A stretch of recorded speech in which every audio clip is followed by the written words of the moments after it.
$50 billion మన భారతదేశం నుంచి ఆ దేశానికి వెళ్ళి వివిధ యూనివర్సిటీలు ఇన్స్టిట్యూట్లో చదువుకుంటున్న పిల్లలు ఏటా $50 బిలియన్ కాంట్రిబ్యూషన్ మన దేశం వైపు నుంచి ఉంది. It's not a small amount. ఈరోజు అక్కడ యూనివర్సిటీలు బతుకుతున్నాయి, మన పిల్లలు పే చేస్తున్న ఫీజులతోటి.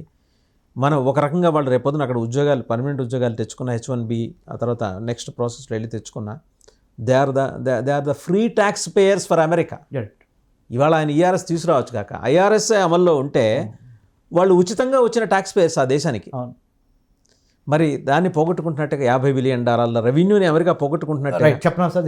ఇప్పుడు ఇదే కనుక ఇంప్లిమెంట్ చేస్తే రేపు పొద్దున మేధో వలస ఆగిపోతుంది, ముందర చదువులు ఆగిపోతాయి, యూనివర్సిటీల్లో వెళ్ళి 50 లక్షల కోటి రూపాయలు పెట్టేవాళ్ళు ఆగిపోతారు, మేధో వలస ఆగిపోతుంది. దానికి ఆయన ఏం చెబుతున్నాడంటే US president Donald Trump and his administration, ఇప్పుడు వాసుదేవన్ గారు అడిగిన ప్రశ్న మీకు అర్థమైందా ప్రేక్షకులకి? ఒకటే, $50 బిలియన్ వరకు ఇండియన్ స్టూడెంట్స్ పర్ యానం సంవత్సరానికి అమెరికాకు ఆదాయం ఇస్తున్నారు కదా. అమెరికన్ యూనివర్సిటీస్లో చదువుకోవడం ద్వారా, ఫీజులు చెల్లించడం ద్వారా ఆ యూనివర్సిటీలు బతుకుతున్నాయి కదా. అమెరికన్ ఎకానమీకి డైరెక్ట్ గాను ఇండైరెక్ట్ గాను మనం కాంట్రిబ్యూట్ చేస్తున్నాం, డైరెక్ట్ కాంట్రిబ్యూషన్ చేస్తున్నాం కదా.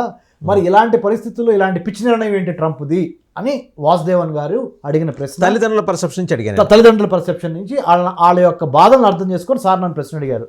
దానికి నా సమాధానం చెప్తానండి. నేను ఒక జనరల్ రీడర్గానో మా పౌరుడిగానో చెప్పట్లా.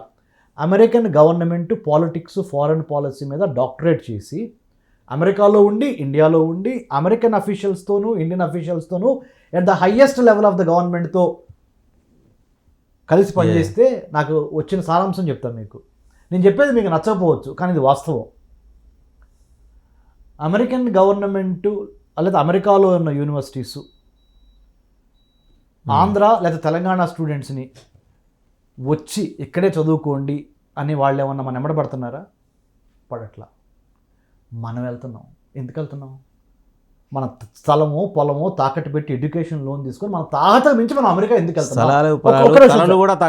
తలను తాకట్టు పెట్టి ఎందుకు వెళ్తున్నాం? వాసుదేవన్ గారు, ఇండియన్ యూనివర్సిటీస్లో ఉన్న trade, technology, research and development, R&D, infrastructure ఇవన్నీ మన దగ్గర లేవు. అమెరికా వెళితే అమెరికా యొక్క బ్రాండెడ్ యూనివర్సిటీస్లో చదువుకుంటే ఎడ్యుకేషనల్, అకాడమిక్, ప్రొఫెషనల్ ఎన్రిచ్మెంట్కి కావాల్సిన అన్ని వసతులు అక్కడ ఉన్నాయి కాబట్టి మనము మన స్థలాన్ని పొలాన్ని తాకట్టు పెట్టి వెళ్తున్నాము. So it is not the United States of America asking you to come and study there. It is you who have decided to go to United States of America to get educated, to get a branded degree so that you will land up in a very big job with fat check. ఇది కదా. దీనికి answer ఏంటంటే మన Indian యూనివర్సిటీస్లోనే, మన Indian academic సిస్టంలోనే if we can build those massive universities with good infrastructure and R&D, research and development facilities with a good placement cell, we don't need to go there, number one. Number two, having said that, I would like also to tell the viewers, ప్రజలకు ఇంకో మాట చెప్పాలనుకుంటున్నాను. America వెళతాం తప్పు కాదు, అమెరికాలో చదువుకోవటం తప్పు కాదు, అమెరికానే కాదు యూరోప్లో ఏ కంట్రీనే వెళ్ళొచ్చు.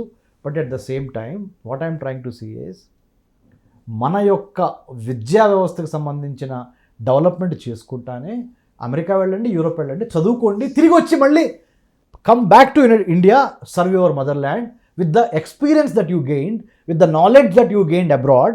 Use that knowledge and experience to develop your own motherland. Right. అప్పుడు we need to review ourselves. Absolutely. Government of India ఏం చెప్పాలి? వెళ్ళేవాడి దగ్గర అండర్టేకింగ్ తీసుకోవాలి. అబ్బాయి లేదా అమ్మాయి, నువ్వు అక్కడ చదువుకుని 4 ఏళ్ళు 5 ఏళ్ళు చదువుకుంటావు, లేదా 2 ఏళ్ళు చదువుకుంటావు, నీ వెంబడే నువ్వు ఇండియా రా, నీకు నేను ప్లేస్మెంట్ చూపిస్తానని హామీ కూడా గవర్నమెంట్ ఆఫ్ ఇండియా ఇవ్వాలి. వాసుదేవన్ గారు, that's a precondition. Absolutely. Vasudevan ఇక్కడ లేఖన కదా అక్కడికి వెళ్తుంది. Right sir. వాసుదేవన్ గారు, ఇక్కడ ఒక చిన్నది ఏంటంటే, right to freedom of movement is a fundamental right. నేను ఎక్కడ పుడతాను అనేది నా చేతుల్లో ఉండదు. నేను పుట్టిన తర్వాత ఎక్కడికి వెళ్తాను, ఎక్కడ చదువుకుంటాను, ఎక్కడ జాబ్ చేస్తాను అనేది మట్టికి ఎవరిని ఆపలేరు. At the same time government is not in a position to give that హామీ. మీరు ఏదైతే హామీ అడుగుతున్నారో, అష్యూరెన్స్ అడుగుతున్నారు, దాన్ని అందుకనే అంటున్నాను. అందుకనే రాజకీయ చైతన్యం, పొలిటికల్ కాన్షియస్నెస్ ప్రకారము, పొలిటికల్ ప్రోయాక్టివ్ స్టాండ్స్ ప్రకారము Indians and Indian students should be able to demand our own government to create that kind of infrastructure facilities make in ఇండియాలో భాగంగా మనము మనమే మన చేసుకోవాలి. పిల్లలు అడగటం ఏంటండి, it is the responsibility of the government అండి. Absolutely that's what I'm saying sir. It is the responsibility of ప్రభుత్వం బాధ్యత ఇది. మీరు అంటున్నారు సార్, ప్రభుత్వం ఏమంటుందంటే ఎక్కడ చదువుకోవాలి, ఎక్కడ ఉద్యోగం చేయాలి అనేది మీ రైట్. అది మీ రైట్ని మీరు ఫుల్ఫిల్ చేసుకోండి. నేను ప్రభుత్వ ప్రకారం నేను చేయాల్సిన బాధ్యత నేను చేస్తాను, కానీ ఐఎమ్ ఫాలోయింగ్ షార్ట్, చేయలేకపోతున్నా, నేను అన్ని ఇవ్వలేకపోతున్నా. ఎందుకు? జనాభా ఎక్కువైపోయారు. ఇవ్వనప్పుడు వీళ్ళకి వెసులుబాటు ఇవ్వాలి. Absolutely. Indian government in no way stopping students going abroad. Number 1. Indian government moreover is trying to woo అంటే మళ్ళీ వెనక్కి అట్రాక్ట్ చేయడానికి మన స్టూడెంట్స్ని. అరే బాబు, కోసం నీ జన్మభూమికి రారా బాబు, నీ కర్మభూమి. America is your karmabhoomi. Example, America janmabhoomi is your India. From your janmabhoomi you are going to karmabhoomi to gain a knowledge, academic degree and get a good placement. You serve there, but at the same time you come back after some time, or you start sending money back home, expatriates money, and develop your own motherland, your జన్మభూమి. ఈ రెండింటి మధ్య వచ్చే చిన్న చిన్న differences ఉంటాయి, disturbances. ఇప్పుడు Donald Trump ఒక ఎక్స్ట్రీమిజానికి వెళ్తున్నారు. ఏంటంటే ఆయన వెళ్ళేది ఫస్ట్ అమెరికా, తర్వాతే మీకు ఎవడైనా. మంచిదే కదా, అమెరికన్ పెరగటం కోసమే కదా. రైట్. ఆ రకంగా చూసుకున్నప్పుడు ఏదో ఒక రోజున that's what sir, I think మీరు మంచి మాట చెప్పారు. మీరు కాంటెక్స్ట్ వైజ్ ఒక మంచి మాట చెప్పారు. ఏంటి తెలుసా, అమెరికాకు అర్థమైంది ఎవరినైనా ఆపొచ్చు, కానీ ఇండియన్ స్టూడెంట్స్ని అమెరికా రావటం ఆపితే అది అమెరికాకే దెబ్బ. ఎట్లా అంటే చెప్పమంటారా? అంటే గర్వంతో చెప్పట్లేదు. ఆంధ్ర తెలంగాణ ప్రజల్లో ఉన్న science, technology, engineering, medicine, mathematics knowledge in the entire global arena, very few countries have that ability. I believe Israel has that ability. But Israel is such a minuscule 1 crore population. వాళ్ళు ఏం చేయలేదు. It is almost as good as Hyderabad అంతే. But we're 140 crore population. Out of 140 crore 35 years కన్నా తక్కువ ఉన్న యువత మన దగ్గర ఎక్కువగా ఉంది. సో మన యువతని కోల్పోవటానికి అమెరికన్ ప్రెసిడెంట్ కానీ American they are not at all ready. They will not lose, trust me. Indian స్టూడెంట్స్కి ప్రధానమంత్రి మోడీ గారు రేపొద్దున ఫిబ్రవరిలో వెళ్తున్నారు. వెళ్ళొచ్చిన తర్వాత ఇవాళ నుంచి, అందుకే నేను మీకు చెప్పా, నా యొక్క ఇంటర్వ్యూలో స్టార్టింగే చెప్పా, 100 రోజులు, please wait for 100 days from today. మొదటి 100 రోజులు ప్రెసిడెంట్ ట్రంప్ సింబాలిక్గా ఆయన చేయాలనుకునేవన్నీ చేస్తారు. అందుట్లో ఇండియా కూడా భాగస్వామ్యం ఉంటుంది. ఇండియాకి అప్పుడు ఆయన ఏమి వేవర్ ఎవడు, మిగతా వాళ్ళకి ఎంతో ఇండియా కూడా అంతే. కానీ 100 రోజుల తర్వాత గేమ్ డిఫరెంట్గా ఉంటుంది. ఒక క్రికెట్ మ్యాచ్లో 50 overs ఉంటే 20 overs క్రికెట్, T20 ఉంటే మొదటి 5 overs ఒక స్ట్రాటజీ ఉంటుంది బ్యాట్స్మెన్కి, నెక్స్ట్ 5 overs ఇంకో స్ట్రాటజీ ఉంటుంది, నెక్స్ట్ 5 overs ఇంకో స్ట్రాటజీ ఉంటుంది. Same way American president Donald Trump 2025 జనవరి 20న ప్రమాణ స్వీకారం చేసిన దిగిన రోజు నుంచి 2029 మధ్య ఈ 4 ఏళ్ల పరిమితిని ఆయన మొదటి సంవత్సరం నేను ఇట్లా ఉంటాను, రెండో సంవత్సరం ఇట్లా ఉంటాను, 3 ఇట్లా ఉంటాను, 4 ఇట్లా ఉంటాను. నేను మీకు చెప్పేది ఏంటంటే మన ఆంధ్ర తెలంగాణ స్టూడెంట్స్కి, మీరు don't worry. Indian students, more so from Andhra Telangana students, are highly respected, appreciated for their knowledge and their skill and then will. Only 100 days I am asking you, because I have been studying American government politics for a long time as a PhD and as a postdoctorate, to be careful. Only do tunnel vision work for 100 days. First 100 days from today, 29th of 2025 January, another 100 days. You only do what you are supposed to do as a student, going to classes, attend the classes, make your notes, do very well, write the exams. Don't do part-time jobs, going out of your campus. Don't do adventurism, misadventure చేయొద్దు ఇప్పుడు, దుస్సాహసం చేయొద్దు ఇప్పుడు. Only 100 రోజులు ఎందుకు? To win the war. Ready to lose the battle, but try to win the war. In the long టర్మ్లో మనం గెలవాలి, మనం నిలబడాలి. అంటే ట్రంప్ చెప్పినట్టు ఒక 100 రోజులు కరెక్ట్గా ఉండండి. మీరు అనొచ్చు నన్ను, బట్ ట్రంప్ ఏం అఫీషియల్గా చెప్పలేదు కదా సార్ 100 రోజులు కరెక్ట్గా ఉండండి, తర్వాత నేను మీకు ఫ్రీ ఇస్తానని చెప్పలేదు కదా అని మీరు అడుగుతారు. అంటే ఇక్కడ వచ్చేప్పటికీ sir, as a foreign affairs స్కాలర్గా, మీరు రీసెర్చర్ స్కాలర్గా మీకు తెలుసు, ఏ గవర్నమెంట్ కూడా కొన్ని నేరుగా చెప్పదు. There are some untold directives, unwritten directives. Absolutely మంచి మాట చెప్పారు సార్. కనపడే విధంగా కొన్ని, కనపడని విధంగా కొన్ని. సటిల్ అంటారు. సటిల్ అంటే కనపడినట్టుగా కొన్ని ఉంటాయి, కానీ కనపడినట్టు. రీడింగ్ బిట్వీన్ లైన్స్ అంటారు ఇంకొక ఇంగ్లీష్లో సేయింగ్. అంటే పాలసీ చెప్తారు, ఎక్కడైతే గ్యాప్ ఇచ్చారో చెప్పలేదు అక్కడ ఫిల్ ఇన్ ద బ్లాంక్స్ అని చెప్పి మళ్ళీ తర్వాత పాలసీని కంటిన్యూ చేస్తారు వాళ్ళు. మనం నేర్చుకోవాల్సింది ఏంటంటే డొనాల్డ్ ట్రంప్ ఒక్క అమెరికాకి ప్రెసిడెంట్ అయ్యాడు అంటే ప్రపంచ దేశాల్లో అన్ని దేశాలని ఆయన తీసుకునే నిర్ణయాల ప్రభావితం ఉంటుంది. Donald Trump as a president of the United States of America, what ever he does in the capacity of the president of the United states, the consequences of his decisions, the impact of his decisions, the results that come out of his decisions, outcomes will have a far-reaching consequences for many countries, and India is no exception to start with. But at the same time, he knows అందరికి ఒకే policy పెడతాడు. పెట్టినప్పుడు తర్వాత ఎవరెవరికి మినహాయింపులు వెసులుబాట్లు ఇవ్వాలి ఇచ్చుకుంటూ ఎట్లా వెళ్తాడు. ఒకవైపు ఆయనకు తెలుసు ఆయన లిస్ట్ ఉంటుంది ఇండియా ఫ్రెండా కాదా అనేది. ఇక్కడ మన లీడర్ కూడా గెట్టోడు. ఇక్కడ I'm not only talking about honourable prime minister Modi sir as a strong leader, I'm talking about the 140 crore Indians have become very strong in the recent past because of our knowledge, skill and attitude, and also our ability to study, memorize and do STEM courses, science, technology, engineering. అంటే మన merit మూలాన ఎవడైనా మనకి సలాం కొట్టాల్సిందే. Indian cricket టీంకి ఎట్లయితే ఇప్పుడు మహర్దశ ఉందో అలానే ఇండియన్ స్టూడెంట్స్కి India as a country right now we're in the very very wonderful state of affairs because of our intellect, because of our. అంటే రమేష్ గారు ఇప్పటి వరకు మనం చాలా కీలకమైన F12 H1B మాట్లాడుకున్నాం, అంతవరకు మాట్లాడాం. సో ఇక ఇంకో 2 ముఖ్యమైన విషయాలు ఉన్నాయి. ఇండియన్ రిలేషన్స్కి వచ్చేప్పటికి ఎక్స్టర్నల్ అఫైర్స్ ఎలా ఉండబోతుంది, డిఫెన్స్ రిలేషన్స్ ఎలా ఉండబోతున్నాయి. I'm more concern about defence. ఎందుకంటే అమెరికా తీసుకునే నిర్ణయం ద్వారా చైనా నుంచి మనకి థ్రెట్ ఎక్కువ కాబోతోంది. ఎందుకంటే చాలా వ్యూహాత్మక సైనిక స్థావరాల ఏర్పాటు కోసం రేపొద్దున ప్రధానమంత్రి మోడీ గారు అక్కడికి వెళ్ళినప్పుడు వాళ్ళిద్దరూ మాట్లాడుకోబోయేది చాలా కీలకమైన అంశాలు. ఇది ఉన్నట్టు మనకి మినిస్టర్ ఆఫ్ ఎక్స్టర్నల్ అఫైర్స్ నుంచి ఉన్న ఒక సజెషన్. అది బయటకు వాళ్ళు చెప్పరు, ఇందాక అన్నట్టు అన్ని వాళ్ళు చెప్పరు, జస్ట్ ఫీలర్స్ వదులుతారు. అలా వదిలిన ఫీలర్స్లో మనకు అందింది ఇది. సో ఇప్పటికే అరుణాచల్ ప్రదేశ్ దగ్గర రగడ కారణం ఏంటంటే మనం వ్యూహాత్మక సైనిక స్థావరం ఏర్పాటుకి భారత్ అంగీకరించడం అనేది చైనాకున్న ఒక దిగులు, ఫిల్ ఇన్ ద బ్లాంక్స్ దిగులు. సో రేపు పొద్దున థ్రెట్ ఎక్కువ అవుతుంది కదా చైనా నుంచి. పొద్దున్న లేస్తే వాడు ఏం చేస్తున్నాడు, ఓ పక్క పాకిస్తాన్ నుంచి ఉంటుంది, బంగ్లాదేశ్ నుంచి ఉంటుంది, ఆల్రెడీ మొదలైంది బంగ్లాదేశ్, శ్రీలంక నుంచి. ఎందుకంటే ఇవన్నీ కూడా ఈ నెక్లెస్ షేప్లో ఉన్న చిన్న చిన్న కంట్రీస్ అన్నింటినీ కూడా చైనా తన సైనిక స్థావరాలతో నింపేసింది.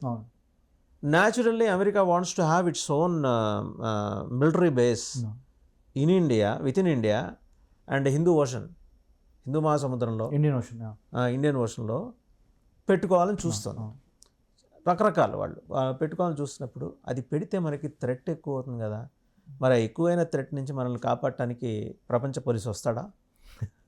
మంచి ప్రశ్న వేశారు సార్.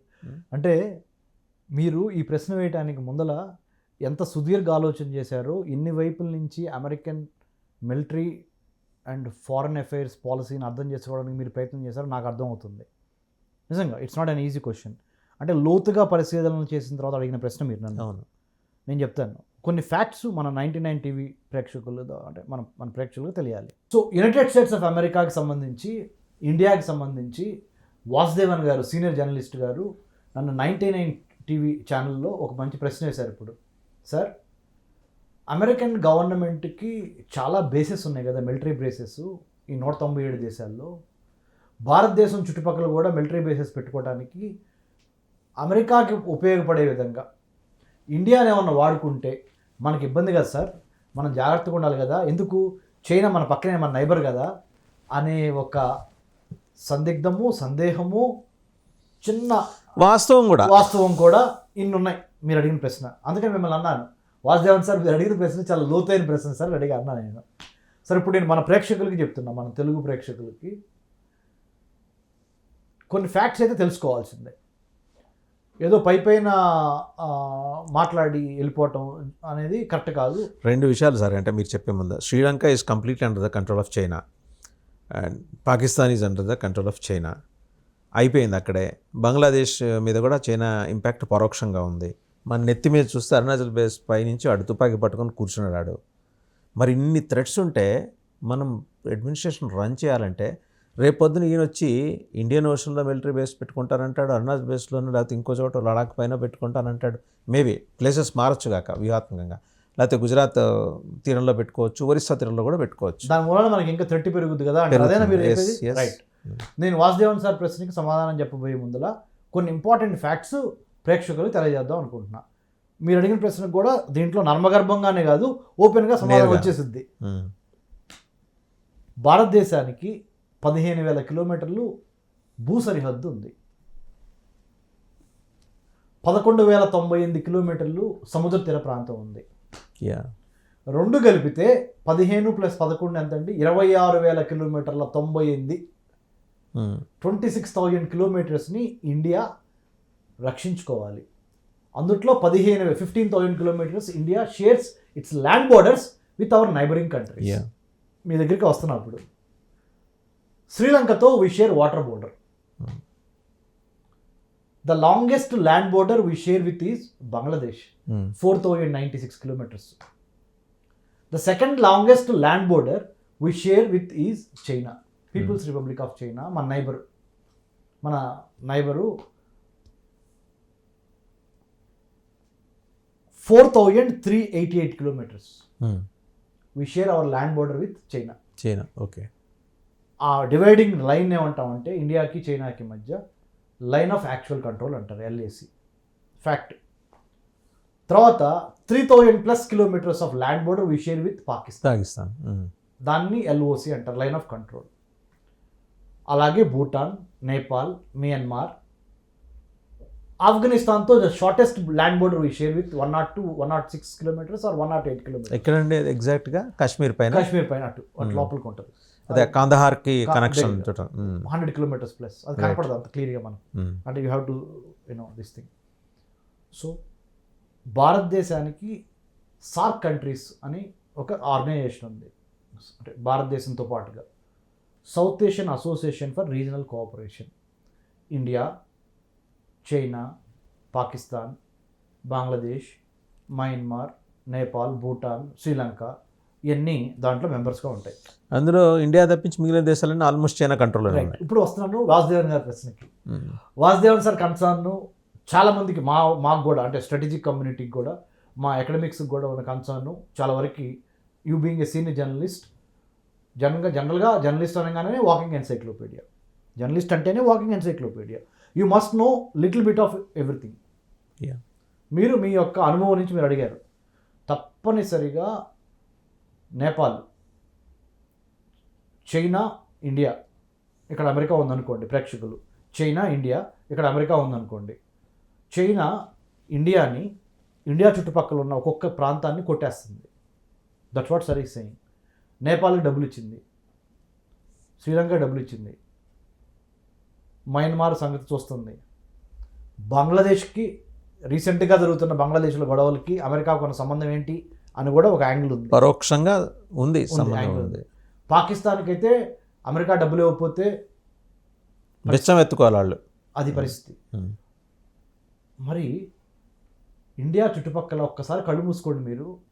ఏ దేశం మరి భారతదేశానికి సహాయం చేసింది? భారతదేశానికి ఏమైనా ఆపద వస్తే చైనా నుంచి. ఇది మన ముందర ప్రశ్న. చైనీస్ ఎంట్రాప్మెంట్, ఎన్లార్జ్మెంట్, ఎన్సర్కిల్మెంట్ అనే 3 విధానాల ద్వారా చైనా భారతదేశం చుట్టుపక్కల ఉన్న చిన్న చిన్న దేశాలన్నింటినీ మింగేసి, శ్రీలంక, నేపాల్, మయన్మారు, బంగ్లాదేశు, పాకిస్తాను లాంటి వాటిని మింగేసి ఇండియాని ఏకాకిం చేసిన పక్షంలో రేపొద్దున ఏదైనా జరగడానికి జరిగితే అమెరికా ఎవడు రెస్క్యూకి వస్తాడు? అమెరికా వచ్చి భారతదేశాన్ని కాపాడే స్థితిలో ఉందా? Can we believe United States of America? Can we depend strategically on the United States of America which is geographically 7 సముద్రాలు, సప్త సముద్రాలు దాటి వెళ్ళాలి అమెరికా. సప్త సముద్రాలు దాటి అమెరికా వచ్చి చైనాకి, ఇండియాకి గొడవ జరుగుతుంటే ఇండియాకి సపోర్ట్గా పనిచేయగలదా? ఇది ప్రాక్టికలేనా? ఇవన్నీ మన ప్రేక్షకుల మనసులో, మన ప్రజల మనసులో ఉన్న అంశాలు. దీనికి ఒకటే సూత్రం: no permanent friends, no permanent enemies in international relations. Do you anticipate that China will become our friend? అదే చెప్తున్నాను సార్. అంతర్జాతీయ సంబంధాల్లో 1900 to answer Vasudevan sir question 1947 నుంచి 1962 వారు చైనాతో జరిగే వరకు హిందీ చీనీ బాయ్ బాయ్. 1962లో వార్ జరిగి ఇండియాకి దెబ్బ తగలంగానే 1962 నుంచి 2025 వరకు చైనాకి ఇండియాకి అసలు పడదు.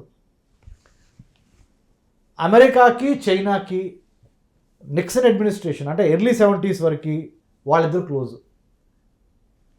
నిక్సన్ అడ్మినిస్ట్రేషన్ తర్వాత నుంచి అంటే లెట్సే 1980s నుంచి లెట్సే 70s నుంచి అంటే post Jimmy Carter Jimmy Carter నుంచి అనుకోండి, లేదా పోస్ట్ జిమ్మీ కార్టర్ అనుకోండి, అంటే 70s మిడ్ 70s తర్వాత నుంచి ఇవాళ వరకు చైనాకి లెట్సే 1980 నుంచి ఇవాళ వరకు చైనాకి అమెరికాకి బద్ధ శత్రుత్వం ఉంది.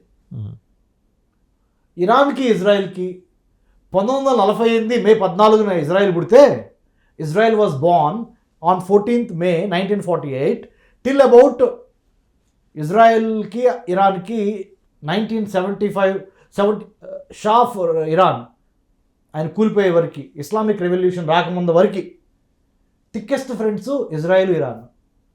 షా ఆఫ్ ఇరాన్ వెళ్ళిపోయి ఇస్లామిక్ రెవల్యూషన్ వచ్చి ఐతుల్లా ఖొమైనీ పవర్ తీసుకునే దగ్గర నుంచి ఇవాళ వరకు అంటే 1970 లేట్ 1970s నుంచి ఇవాళ వరకు ఇజ్రాయెల్కి ఇరాన్కి పచ్చగడ్డేస్తే బొగ్గుమంటది. మీరు చెప్పండి నాకు ఇప్పుడు, అంతర్జాతీయ సంబంధాల్లో ఎవరన్నా ఒకే ఫ్రెండు అన్ని కాలాల్లో ఉన్నాడా, ఒకే ఎనిమి అన్ని కాలాల్లో ఉన్నారా అంటే లేరు. అంటే నేనేమంటానంటే డాక్టర్ కన్నిగంటి రమేష్ది ఆప్టిమిస్టిక్ అప్రోచ్ అంట. ఓకే, అంటే చాలా అంటే పాజిటివ్గా ఆలోచిస్తారు, ప్రొయాక్టివ్గా ఆలోచిస్తారు కాబట్టి. But at the end of the day రూపాయికి ఇంకో కోణం కూడా, ఇంకో వైపు బొమ్మ చెప్పాను నేను, బొరుసు చెప్తున్నా ఏంటంటే ఏమో ప్రమాదం ఏ మూల నుంచి అని రావచ్చు, ఎందుకు నమ్మాలి చైనా వాడిని? That's what I'm saying. I'm not finding fault. అలాగే చైనాతో గొడవ వస్తే అమెరికా వస్తున్న గ్యారెంటీ ఏంటి నాకు? Right, very good sir. That's why very good, చాలా బాగుంది సార్. మీరు అన్నమాట నేను అన్నమాట ఒకటే, ఎవరిని నమ్మటానికి వీల్లేదు కాబట్టి అంటే ఇటు అమెరికా వాడిని నమ్మొద్దు, ఇటు చైనా వాడిని నమ్మొద్దు. Do not trust either Chinese or Americans. Trust your own ability, build your own self from economic point of view, from intellectual point of view, from technological point of view. Make India strong, make India autonomous, have a autonomous foreign policy, no right, dependency. Sir. And as a geopolitical affairs scholar, researcher ga మీరు do you appreciate in if at all, it's a hypothetical question, if at all government of India is going to have an understanding with memorandum of understanding with as untold కావచ్చు, in written కావచ్చు, USA అమెరికాతోటి పెట్టుకుంటే మీ military బేస్లు ఇక్కడ పెట్టుకోవడానికి మేము అనుమతిస్తాము అని భారత ప్రభుత్వం కనుక ఒక ఒప్పందం చేసుకుంటే అది ఏ మేరకు మనకు మంచిది? రైట్, నేను ఒక లేమన్గా అడుగుతున్నా. రైట్, మంచి క్వశ్చన్ అడిగారు. ఒక అంటే వాసుదేవన్ గారు తనను తాను తగ్గించుకొని ఒక సీనియర్ జర్నలిస్ట్ నుంచి మన ప్రజల యొక్క అండర్స్టాండింగ్ కోసం సాధారణ ప్రజలు లేదండి, పూర్తి లేమన్గానే అడుగుతున్నారు, సాధారణంగా అడుగుతున్నారు. నేను సార్ చెప్పేది ఏంటంటే ఆ ట్రేడ్ ఆఫ్లో అమెరికాకి భారత్కి మధ్య అమెరికా కనుక ఒకవేళ భారతదేశాన్ని, బాబు మా మిలిటరీ స్థావరాన్ని మీ యొక్క ఈ 26,000 కిలోమీటర్ల పరిసర ప్రాంతాల్లో, అంటే భారతదేశానికి 26,000 కిలోమీటర్ల బోర్డర్స్ ఉన్నాయి, ప్రజలకి చెప్తున్నా 11,000 కిలోమీటర్లు ఏమో మనకు కోస్తా తీరం ఉంది. ఈ నెక్లెస్ గుర్తుపెట్టుకోండి ఇండియా మ్యాప్లో. మిగతా 15,000 కిలోమీటర్లు యూనిక్ కంట్రీ, అంటే పెనిన్సులర్ ఇండియా అంటాం కదా, ద్వీపకల్ప భారతదేశం. ఇంకో పక్కన 15,000 కిలోమీటర్ ల్యాండ్ బోర్డర్స్ ఉన్నాయి మనకి ఉత్తరాన, తూర్పున, నార్త్ ఈస్ట్లో, నార్త్ వెస్ట్లో, కింద సౌత్ ఈస్ట్ ఇటు వెస్ట్లో మనకి సముద్రం ఉంది, బే ఆఫ్ బెంగాల్, అరేబియా మొత్తం కలిపి హిందూ మహాసముద్రం.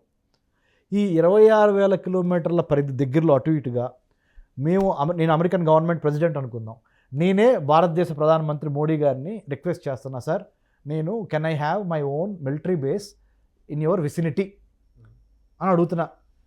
As a prime minister of India, you will think 100 times what are the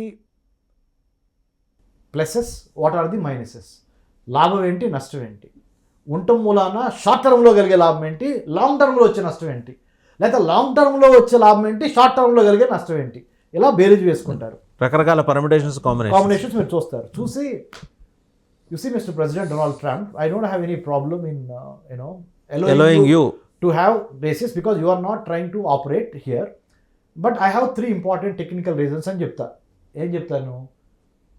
మొదటి 12 నాటికల్ మైల్స్ వరకు భారతదేశంలో సముద్ర తీర ప్రాంతం నుంచి మొదటి 12 నాటికల్ మైల్స్ అంటే 25 కిలోమీటర్లు సముద్రం లోపలికి, సముద్ర తీరం నుంచి, భారతదేశానికి చెందిన బీచ్ నుంచి మొదటి 25 కిలోమీటర్లు మా లోకల్ పోలీస్ జ్యూరిస్డిక్షన్ ఉంటుంది.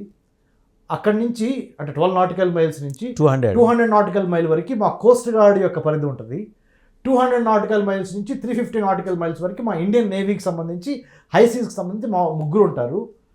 ఈ ముగ్గురితో నేను మాట్లాడుకొని తప్పనిసరిగా మా యొక్క సావర్నిటీకి భంగం కలగకుండా, సార్వభౌమాధికారానికి, అంటే సాధారణ ప్రజలకు అర్థం కావడానికి ఇంగ్లీష్లో సావర్నిటీ, తెలుగులో సార్వభౌమాధికారానికి అడ్డంకులు లేకుండా, పైగా మా యొక్క ఫ్రీడమ్ ఆఫ్ నావిగేషన్కి అంటే అటు ఇటు వెళ్తానికి ఇబ్బంది లేకుండా అంతా బాగుండి మేము మా నేషనల్ సెక్యూరిటీ సెక్రటేరియట్ కౌన్సిల్, జాతీయ భద్రతా మండలి ప్రధానమంత్రి గారి కింద పనిచేస్తుంది. వాళ్ళందరూ ఆమోదంతో, including national security advisor of India అంటే అజిత్ దోవల్ గారు, మా గురువు గారు, అలాగే త్రివిధ దళాధిపతులు, chief of staff, navy, army, air force, coast guard అందరినీ కూర్చోబెట్టి మాట్లాడుకొని బేసిస్ ఇవ్వడానికి మంచిదా కాదా అనే దాని మీద మీరు మీ యొక్క ఎక్సర్సైజ్ చేస్తారు, intellectual exercise, war room exercise, right sir? చేసిన తర్వాత ఒక నిర్ణయం చెప్తారు ప్రెసిడెంట్ ఆఫ్ యునైటెడ్ స్టేట్స్కి. అది అడిగేదాన్ని బట్టి, ఏం అడిగారనే దాన్ని బట్టి, ఎప్పుడు అడిగారనే దాన్ని బట్టి, ఏమి కోల్పోబోతున్నాం అనే దాన్ని బట్టి, as a prime minister of India you will take a decision and you will let the decision to be taken to the president of the United states. What I'm trying to say is, అమెరికాకి already ప్రపంచంలో 100కి పైగా military bases ఉన్నాయి. 197 దేశాలు ఉంటే ప్రపంచంలో 100 చోట్ల అమెరికాకి సైనిక స్థావరాలు ఉన్నాయి. ఇందాక మీరు ఒకటి అన్నారు, హిందూ మహాసముద్రంలో అమెరికా వచ్చి సైనిక స్థావరం పెట్టుకుంటే అన్నారు. ఆల్రెడీ హిందూ మహాసముద్రంలో అమెరికాకి డిగో గార్షియా అనే ప్లేస్లో ఆల్రెడీ దానికి ఒక బేస్ ఉంది. అంటే మన విజినిటీలో బాగా మనకి దగ్గరలో భాగంగా మీరు అడిగారు, రైట్? ఉదాహరణ, రైట్? ఈ 350 నాటికల్ మైల్స్ లోపల పెట్టుకుంటే అదే సార్, ఖచ్చితంగా మన సావర్నిటీకి భంగం కలిగే తప్పనిసరిగా వ్యవహారం అమెరికా చేస్తుంది. దానికి మనం ఒప్పుకో, it is as bad as China. అంతే, ఒప్పుకుంటా. కానీ మీరు అడిగిన ప్రశ్న ఇంకొద్ది ముందలు తీసుకెళ్తున్నా. అండమాన్ నికోబార్ ఐలాండ్స్ని మనం డెవలప్ చేస్తున్నాం. అండమాన్ నికోబార్ ఐలాండ్స్ భారతదేశానికి, మీరు ఒక్కసారి మ్యాప్ని ఇలా చూడొద్దు, కింద నుంచి చూడండి. అంటే కన్యాకుమారి నుంచి మ్యాప్ చూస్తే, కన్యాకుమారిని మ్యాప్ని చూస్తే మిగతా భారతదేశం అంతా కన్యాకుమారి వెనక వస్తుంది. అంటే షిప్పు కన్యాకుమారి సముద్రంలోకి ఎట్లా వెళ్తుంది. When you do the map from the bottom side, Kanyakumari is the anchor, captain. భారతదేశం అనే షిప్ని కన్యాకుమారి నుంచి ముందుకు తీసుకెళ్ళి అది లీడ్ చేస్తుంది. అండమాన్ నికోబార్ ఐలాండ్స్లో భారతదేశానికి సంబంధించిన navy, coast guard, air force యొక్క ట్రై కమాండ్ ఉంది అక్కడ. చైనా నుంచి మనం తట్టుకోవాలి అంటే, చైనా దెబ్బ నుంచి, in order to protect our self from Chinese expansionist or imperialist expansionism, communist imperialism, India should have a base in Andaman and Nicobar. Should we allow Americans to operate their base out of Andaman Nicobar Islands? Is a matter of choice, matter of debate, matter of serious concern. That should be debated in Parliament. That's what I'm saying. That will be debated at the right kind of time, right kind of opportunity, in the right kind of institution called the Honorable Parliament and the Honorable Prime Minister's Office, the Honorable National Security Secretariat Council. Those decisions of national and international importance will be debated and discussed, and a decision will be taken in these offices. What we have to do is, we have to ensure that spirited public opinion, ప్రజాభిప్రాయము మీలాంటి చక్కటి media సంస్థల ద్వారా ఇంతవరకు let it be A free referendum. That's what I'm saying. విదేశాంగ విధానాలు, defence విధానాలు ప్రజలతో చర్చించరు, ప్రజలతో చర్చించకుండా, ప్రజాభిప్రాయ సేకరణ చేయకుండా only ministry of defence or ministry of home affairs or ministry of foreign అఫైర్స్లోనే పరిమితమై ఉంది. The very reason I started a think tank on internal security and external affairs of India from a human security perspective is we should give the power to people to decide not only about the food policy of India, food security policy of India, or information technology policy of India, or transportation policy of India, but also the foreign policy of India, the military and defense policy of India must be debated, discussed, and make sure public is part and parcel of the overall decision making. Prime minister Modi గారికి Donald Trump గారికి మధ్య రేపు అంటే ఫిబ్రవరిలో జరగబోయే డిస్కషన్లో ఇవి ఖచ్చితంగా వస్తాయి, ఈ అంశాలు వస్తాయి. ఆల్రెడీ ఉన్న హిందూ మహాసముద్రంలో ఉన్న మిలిటరీ బేస్ కాకుండా ఇండియా విజినిటీలో ఒక మిలిటరీ బేస్ ఆయన ఏర్పాటు చేసుకోవాలనుకుంటే, అటు అరేబియా సముద్రం కావచ్చు, ఇటు బే ఆఫ్ బెంగాల్ కావచ్చు, రెండు వాళ్ళు దే ఆర్ కాంటెంప్లేటింగ్ అని వీ హ్యావ్ ఇన్ఫర్మేషన్. ఎందుకంటే ఇటు పెడితే అటు కనపడదు, అటు పెడితే ఇటు కనపడదు, కాబట్టి రెండిట్లో పెట్టుకుందాం, రెండు వైపులా. వాళ్ళు మన సెక్యూరిటీకి వస్తున్నారా లేకపోతే మన మీద పెత్తనానికి వస్తున్నారా అనే ప్రశ్న అయితే ఉత్పన్నమవుతుంది. పెత్తనం ఎడదిరిగి ఒప్పుకునే పరిస్థితుల్లో భారతదేశం లేదు సార్. ప్రధానమంత్రి మోడీ గారు, the prime minister of India is very very strong. The prime minister of India under the leadership of this 1.40 crores అంటే 1 బిలియన్, మనం అంటే 1,40,00,000 మంది, 140 కోట్ల మంది, 140 crores of population of India, and the Honorable Prime Minister of India is not at all meek. Already మన నెత్తినెక్కి వాడు China dance కడుతున్నాడు already. ఇంకో 2 డాన్స్ ట్రూపుల్ని మనం ఎందుకు ఎంటర్టైన్ చేయాలి? Absolutely, I understand your concern. The Prime Minister of India, under his able leadership, now we are no way one of the small players.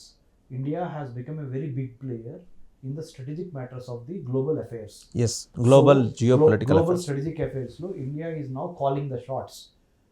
BRICS, Brazil, Russia, India, China, South Africa. This is one cotomy India is part of.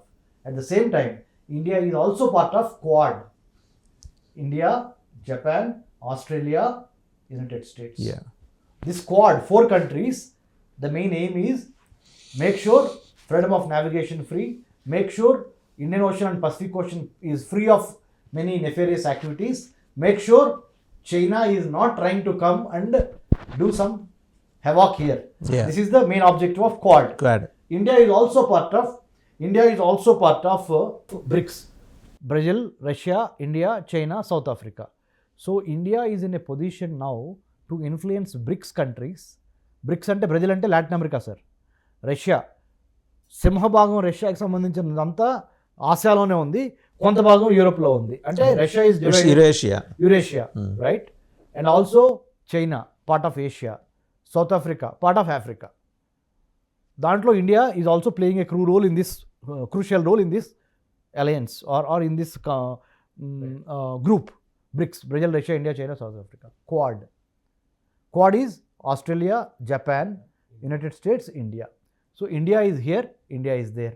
మన Allu Arjun cinema ఏంటంటే అది అక్కడ నేనే ఇక్కడ నేనే అంటాడు ఆ సినిమాలో. అంటే ఆంధ్రాలో నేనే, తెలంగాణలో నేనే. అంటే కాకతీయ సామ్రాజ్యంలో ఎలా అయితే ఆ గోనగన్నారెడ్డి ఆయన ఒక డైలాగ్ ఉంటుంది అల్లు అర్జున్, ఏంటంటే అక్కడ నేనే ఇక్కడ నేనే అన్నట్టుగా India is now in this part of the globe, భారతదేశాన్ని మెప్పించో రిక్వెస్ట్ చేసుకున్నాం, భారతదేశాన్ని తన వైపు తిప్పుకోవాలి కానీ ఏ దేశమైనా, including United States of America, no other country or no country is in a position to bulldoze or threaten, right, or bring fear to India, because India has emerged as the most formidable player. Right. Thank you doctor Kanaganti Ramesh garu, thank you very much. So చాలా అంశాలు మనం స్పృశించాం. ఒకటి F-12, H-1B, తర్వాత defence, sectional affairs, అలాగే ఫిబ్రవరిలో Donald Trump తోటి సమావేశం కాబోతున్న ప్రధానమంత్రి మోడీ సమక్షంలో వారిద్దరి మధ్య జరిగే డిస్కషన్స్, దాని డెలిబరేషన్స్ ఎలా ఉండబోతున్నాయి, మనకు అందిన కొద్దిపాటి సమాచారం ఆధారంగా మనం డిస్కస్ చేసాం. Let us hope so. మీరన్నట్టు అక్కడ భారతే, ఇక్కడ భారతే, ఎక్కడైనా భారతే అనేది మోడీ రేపు నిరూపించబోతున్నారని ఆశిద్దాం. Thank you very much Ramesh గారు.